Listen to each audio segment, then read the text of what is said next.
Banks report lowest NPA provisions in Q4 indicating improved asset quality। तो आपको पता है कि डिकेड के सबसे हाईएस्ट और सबसे अफ्लुएंट लेवल में बैंकिंग इंडस्ट्री अभी इंडिया में चल रहा है। बाकी दुनिया में बैंकिंग क्राइसिस है और इंडिया में बैंकिंग अपने गोल्डन फेज के थ्रू रन कर रहा है, राइट?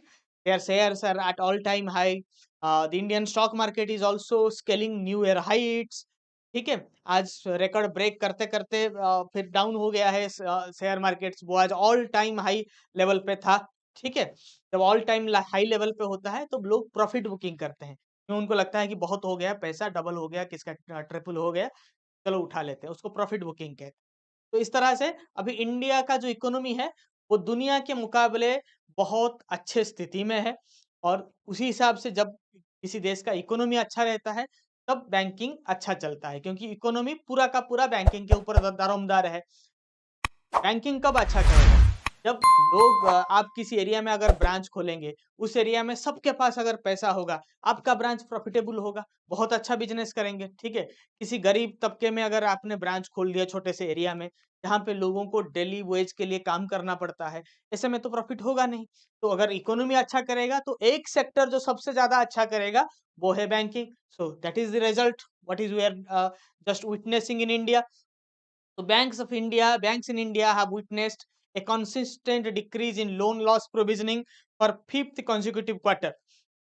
ठीक है, so cumulative bad loan provisioning has been declined by 42.5%। इतना कम हुआ है जो प्रोविजनिंग, अगर बैड लोन में कम हुआ है तो बैंक के पास इतने पैसे एडिशनल आ चुके हैं इन्वेस्टमेंट करने के लिए, री लोन देने के लिए, फिर से लोन देने के लिए आ गया है, राइट? तो this will further lead to the increase of banks profit.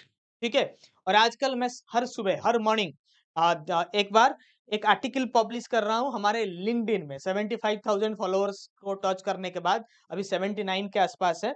मैं डेली एक आर्टिकल पब्लिश कर रहा हूँ। आज एक मैंने डायरेक्टिव इशू मतलब एक पब्लिश किया हुआ है कि how to open the bank accounts of foreign nationals and tourist. इस तरह से बहुत सारे आर्टिकल्स आ रहे हैं और बैंकिंग एंड बियॉन्ड नाम का न्यूज़लेटर है and this is now trending in banking and finance segment. 13,000 people almost subscribe to that. आप डेली सुबह उसको पढ़िए। मैं 10-11 बजे तक थोड़ा रिसर्च करके उसको पब्लिश करता हूँ बहुत मेहनत से। आपका नॉलेज भी बढ़ेगा। वही पब्लिश करता हूँ जो एग्जाम में आते हैं, ठीक है, इंटरव्यू में पूछे जाते हैं। तो यू प्लीज, अगर आप लिंक्डइन में है तो उस न्यूज़लेटर को पढ़िए। मैं भी उसको ग्रुप में कभी-कभी लिंक दे देता हूँ। मैंने शुरू किया है। If I will get very good response from all of you, तो बहुत सारे आर्टिकल्स वहां पे आपको पर डे बेसिस में देखने को मिलेगा। ठीक है, private sector bank saw a decrease of 59.4% in provisioning. NPA कम होने के दूसरा जो इफेक्ट है, एनपीए कम होगा यानी कि वो जो बैड लोन था उसमें इनकम आएगा बैंक को। सेकेंडरी प्रोविजनिंग कम होगा। प्रोविजनिंग में बहुत ज्यादा पैसा बैंक का आइडल पड़ा रहता है, तो प्रोविजनिंग कम होता है तो बैंक के पास एक्सेस पैसा होता है इन्वेस्टमेंट करने के लिए। ये चीज आपको रिटन एग्जाम में कम आ सकते हैं, ये थियोरेटिकल बहुत मतलब जो इनसाइड स्टोरी। मगर इंटरव्यू में अगर आप इस तरह से जवाब दे देंगे तो इंटरव्यूअर आपको पहली नजर में ही आपको सिलेक्ट कर लेगा। ठीक है, क्योंकि आपको बैंकिंग पॉइंट ऑफ व्यू से बात करना होगा।